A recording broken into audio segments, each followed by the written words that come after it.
saya ngomong Jakarta. Jakarta ini Pak, penduduknya di bawah 10 juta. APBD-nya 90 triliun. Kalau di Jakarta itu dari 10 juta ada 2 juta kepala keluarga, itu orang Jakarta bisa digaji per kepala keluarga 10 juta. Kenapa? Karena 10 juta dikali 2 juta hanya 20 triliun. Kalau saya gubernurnya bagi. Beda, kalau Jabar 50 juta.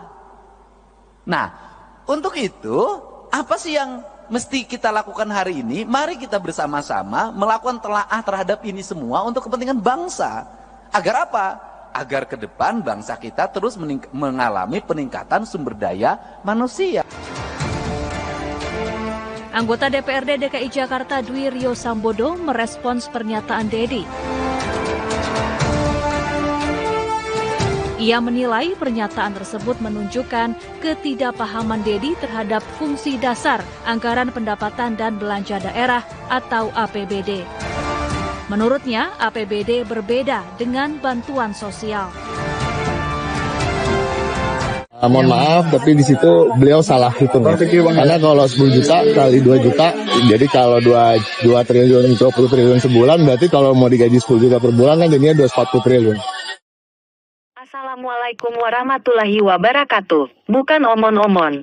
Kalau Kang Deddy Mulyadi jadi gubernur DKI dia akan memberi 10 juta rupiah per kepala keluarga. Karena itu masuk akal. Apalagi jika jumlah kepala keluarga disaring lagi hanya golongan miskin. 10 juta rupiah sangat mungkin. Ini bukan bantuan sosial loh. Tolong dicatat. Ini bisa dinamakan pengembalian sisa biaya pembangunan. Mari kita analisa dengan angka-angka. DKI memiliki APBD 91,34 triliun dengan jumlah penduduk sekitar 11 juta lebih. Luas wilayah termasuk Kepulauan Seribu hanya sekitar 7.639 km persegi. Bandingkan dengan Jawa Barat, yang memiliki APBD hanya 31,69 triliun. Dengan jumlah penduduk 50 juta lebih, luas wilayah 37.087 km persegi. Penduduk dan luas wilayah 5 kali lipat dari DKI Jakarta. Tetapi APBD-nya hanya 1/3 dari APBD DKI Jakarta. Nilai APBD itu ada pengeluaran rutin tetap untuk gaji pegawai ASN. DKI Jakarta memiliki jumlah ASN 242.855 pegawai. Dengan jumlah pengeluaran 24% dari APBD sesuai aturan Kementerian Dalam Negeri. Berarti 24% dari 91,34 triliun adalah 21,921 triliun. Sisa untuk biaya pembangunan menjadi 69,418 triliun. Sedangkan Jawa Barat dengan jumlah ASN sebanyak 337.203 pegawai, dengan gaji 21,4% dari APBD-nya, menjadi 7,605 triliun. Dan sisa untuk pembangunan hanya 24,084 triliun. Perbedaan gaji ASN Jawa Barat dengan DKI saja sangat jauh berbeda.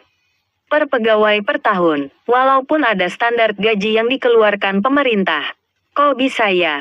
Dari jumlah pegawai ASN DKI dibandingkan luas wilayah termasuk sangat banyak.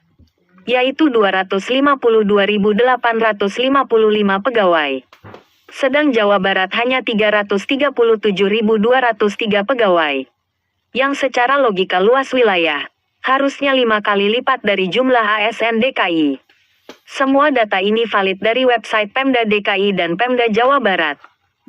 Pusing. Ini data hanya sebagian saja.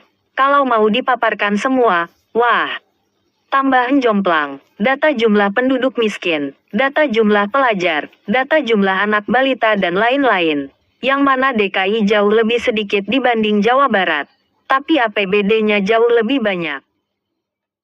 Saya ibaratkan DKI ini rumah tipe 100 meter persegi dengan jumlah penghuni 5 orang diberi uang 91 juta untuk merawat rumah dan hidup penghuninya selama 1 tahun. Sedangkan Jawa Barat rumah tipe 500 meter persegi dengan penghuni 25 orang diberi uang 37 juta untuk merawat rumah dan hidup penghuninya selama 1 tahun. Bisa dibayangkan, seharusnya DKI itu kotanya sangat megah, mewah, Sungainya terurus bersih. Tidak ada kawasan kumuh dan penduduknya sejahtera. Tapi faktanya, jadi silahkan dipikir dengan cerdas. Apa yang dikatakan Kang Deddy soal 10 juta per tahun per kepala keluarga untuk penduduk